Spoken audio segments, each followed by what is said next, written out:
Udhna police station દ્વારા એની team દ્વારા એક એટીએમ ની આપ-લે કરી અને એટીએમ જે છેતરપિંડીથી સરકાવી લઈ અને લોકોને પાસેથી તેનો પિન મેળવી લઈ અને એટીએમમાંથી પૈસા ઉપાડી લેતી એક ટોળકી, જેમાં 2 વ્યક્તિઓની ધરપકડ કરવામાં આવી છે. તેઓને ગુનો પણ ડિટેક્ટ કરવામાં આવ્યો છે. ઉધના પોલીસે આ પોતાની બાતમી આધારે આ લોકોની ધરપકડ કરી છે.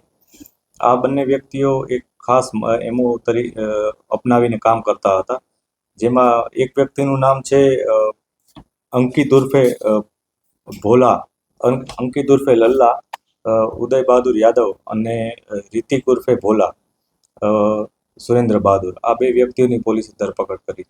આ બંને વ્યક્તિઓ એટીએમ પાસે આસપાસ રેકી કરતા હતા અને એવા વ્યક્તિઓને ટાર્ગેટ કરતા હતા કે જેઓ સરળતાથી તેઓને એટીએમ આપી દે અને જેઓને પોતાને એટીએમનો યુઝ કરતા ફાવતું ન હોય.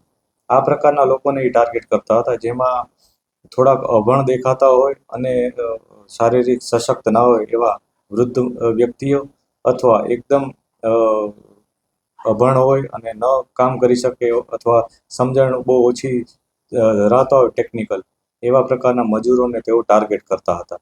આ ટાર્ગેટ કરીને તેઓ પહેલાં એની પાસેથી એટીએમ મેળવી લેતા હતા અને ત્યારબાદ તેઓને કહેતા હતા કે આ એટીએમ અત્યારે વર્કિંગ કન્ડિશનમાં નથી, એટલે બીજે જઈને એટીએમ યુઝ કરે અને એવી રીતના એનું એટીએમ કાર્ડ મેળવી અને પછી એમાંથી અલગ અલગ એટીએમ સેન્ટરમાંથી નાણાં ઉપાડી લેતા હતા.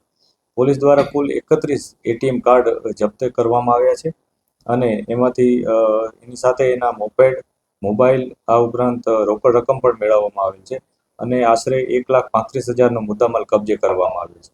હજી અમે તપાસ કરી રહ્યા છીએ કે આ લોકોએ અન્ય કઈ જગ્યાએ આ પ્રકારના ગુનાઓ આચરેલ છે.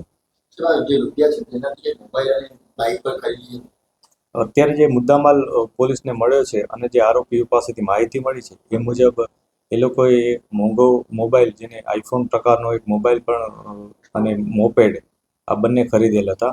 આ ઉપરાંત આ લોકો પાંડેસરા, પલસાણા, અન્ય ડિંડોલી વગેરે પોલીસ સ્ટેશન વિસ્તારના ગુનાઓમાં ડિટેક્ટ થયાનું અત્યારના પોલીસની માહિતી છે. આ બંનેમાંથી અંકિત વિરુદ્ધ અગાઉ 3 ગુના અને રિતિક વિરુદ્ધ અગાઉ 2 ગુના નોંધાયેલા છે.